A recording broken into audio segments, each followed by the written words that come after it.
I've come up with a game called Artifact Pursuit, and the whole point of it is to get the children really engaged in their own line of inquiry. It's an artifact. It is an artifact, and inside I've got some more to show you. I start by bringing a suitcase into the classroom filled with items from the post-war period. This gets children's attention straight away and creates an air of mystery, really engaging the class. I draw each item out of the suitcase, and as I do that, I start to model questioning to the children. Where would someone go in a dress like this?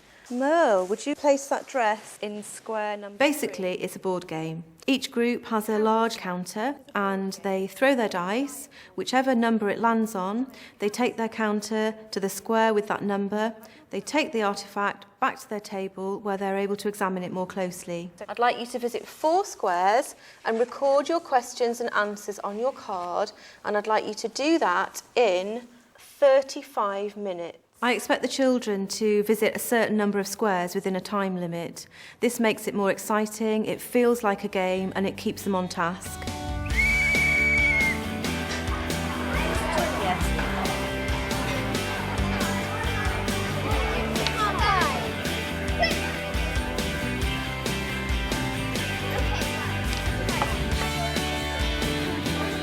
What do you think it's made of? Where did it come from? The children think they're just playing a board game, but actually I'm interested in the kinds of searching questions that they're beginning to ask in their group. So it's a good idea to give them a prompt sheet with some question words on, like who, where and why. Where do you think? Yeah, we could buy all this from one supermarket, whereas they go to different shops. Yeah. Some squares have wildcards on them, and on each wildcard is a little task, a piece of research to do in a different part of the classroom. This adds to the excitement of the game, and it also means that children are just beginning to carry out research as well as ask questions. Look at the pictures of food packaging in 1960 scraps. How is it different, the same as today? So you need to go and get something from the wildcard table. Is the food packaging we need to look at? Food packaging. It's more drawn. Yeah, it's more hand-drawn, isn't it? Most things now are made in plastic, aren't they? Well, what are questions coming up? It gets you interested in a certain topic which you wouldn't usually be interested in. I think it's really fun, and especially the wild cards. We're trying to keep track on times because we only have like 8 minutes per subject. We're supposed to do 5, but we're doing really well. Year 5, we have a very short amount of time left. Roughly 6 minutes left.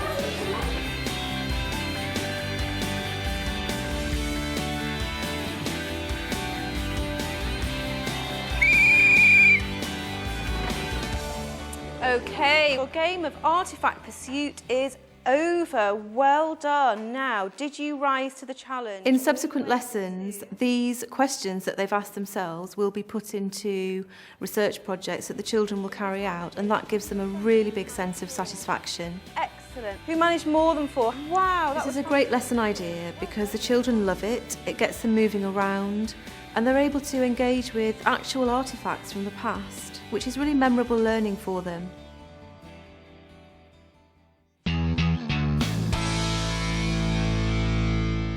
Using a character line is a very versatile tool and lends itself very easily to many tasks in history. It allows children to understand that people are not necessarily all good or all bad, and that sometimes understanding and opinion of different people's actions can change over time. Sometimes in history we make judgments about people on the basis of what we know about them. You're going to be looking at a character, Elizabeth I, and you're going to decide whether she was a good or a bad person. Elizabeth I is a very interesting character in history. She's regarded as a good queen, but actually when the children start researching actions that she was responsible for, there are some areas where her character is more called into question. If I were to put a statement in the middle, what do you think that might indicate? Kieran? Good and bad. Good and bad. It's very unlikely that someone is all good or all bad. I begin the lesson by modelling 3 different statements about Elizabeth I. As a class, we're going to decide whether they would indicate whether she was a good person or a bad person, or in fact, it was very difficult to decide on the basis of that particular information. We've looked at 3 statements and you've decided where to place them on the character line. On your tables, you have your own character line and you've got a selection of other statements. In your groups, you're going to have to decide where you want to place them. Okay, over to you then. Expanded British territory overseas. So that's good. So that's on your side. That's in the middle. So that one's worse, and then it goes that way. So where should we put that there? The exciting thing about the use of the character line is that you can use it at any stage, and it would be a very interesting way of introducing a topic. To begin with, they may well make a decision about Elizabeth, and at the end of the topic you may want to repeat the exercise and see whether the decisions are still the same. I would say that she isn't that nice. She's good. She's helping poor people. I say that.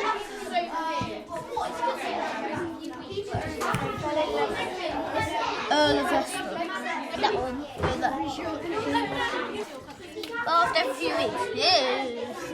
The children, when they're carrying out research, often come across information which is very difficult to categorise. So, for example, the children are quite horrified that she didn't bathe very regularly, but in Elizabethan times this was quite normal and wouldn't be seen necessarily as a bad thing. I don't know what this one is.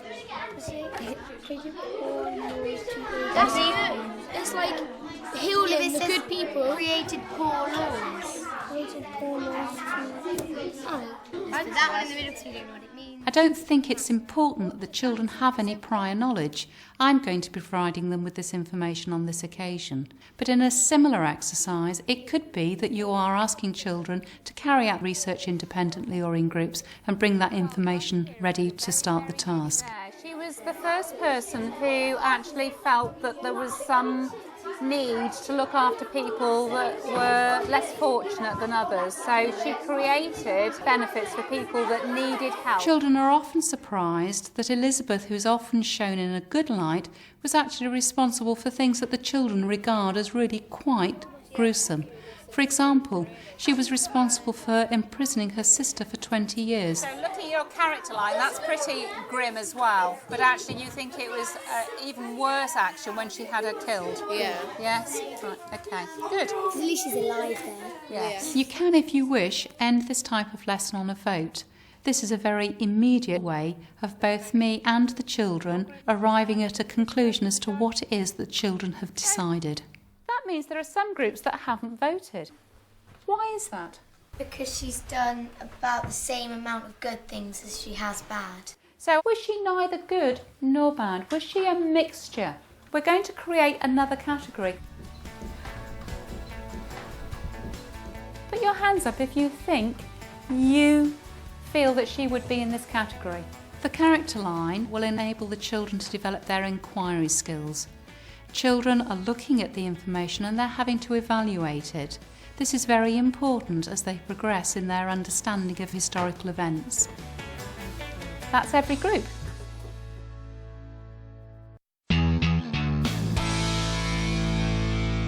Today we're going to be looking very carefully at some historical sources and deciding what we think about them. I've called this activity Luckiest Historian because children begin to weigh up different kinds of evidence and decide what's really valuable to them. When we're describing sources of evidence, what words would we use, Jacob? Primary and secondary. It's always a good idea to start with the words primary and secondary. These are exactly the kind of words that I want children to start using in my history lessons. What's a primary source of evidence, Theo? Like a diary. Oh, an example is a diary. Because it was written at the time that we are studying. I start by introducing the 3 R's, relevant, reliable and rich. I want them to think about what those words mean in the context of being a historian. Is it a rich source?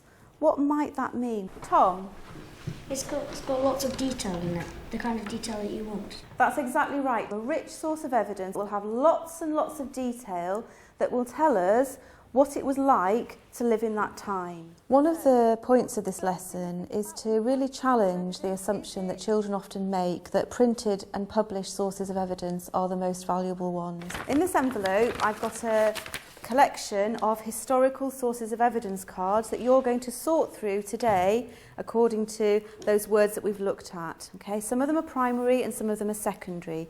I've got website, diary extract, newspaper article, sound recording, film archive and oral history. I'd like you to put these cards in order across your table, most reliable, least reliable. Off you go in groups of 3.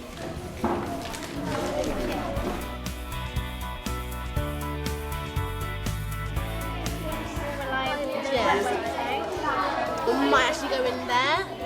Or I think it should go in there actually, because information book is more reliable than the feature film, I think. What I find is that children are really good at describing sources of evidence, but it doesn't come so easily to them to question and to be discerning about which ones to choose. And I find this activity really gets them thinking about those things. I think this should be in front of diary extracts, because normally these are best known facts, whilst they can be making stuff up in diary. But they can have propaganda in them. This lesson's really great because it's not about learning facts, it's not about knowledge, it's about children's thinking skills.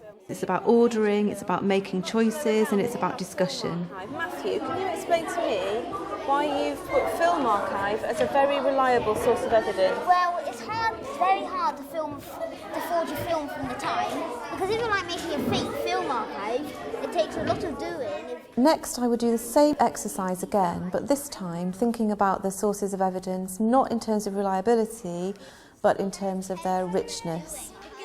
Lily, I heard the girls on your table have a really interesting discussion about using a diary extract. Can you tell me about that? Well, we thought that it would be quite rich, but we didn't think that it would be very reliable. Okay, so as a historian, we need to think, well, how reliable is it? How rich is it? And we need to weigh up those two things before we decide whether we're going to use it. So finally, Year 5, I want you to imagine that you are the luckiest historian alive. And you can find 3 perfect sources of evidence for your research. Which 3 would you choose? Off you go. These 2 got really high in both of them. And it's like... This would be a really good lesson to do prior to a museum visit because it would equip children with the kind of words that they need to describe the exhibits they see, and it would also allow them to hone in on the exhibits that are richest for their learning. So you have now got your 3 perfect sources of evidence for your research. Ruben, would you like to be the spokesperson for your group? Well, film archive and artefact was like at the top of both of our lists, so we thought they would be really useful. We also chose oral history because this person actually talking, they actually had the experience of the actual time. Okay, so you chose 2 artefacts. I want them to see the value in photographs and diaries and letters, sources of evidence that may not be quite as reliable and that may contain bias but can tell us such a lot about past times.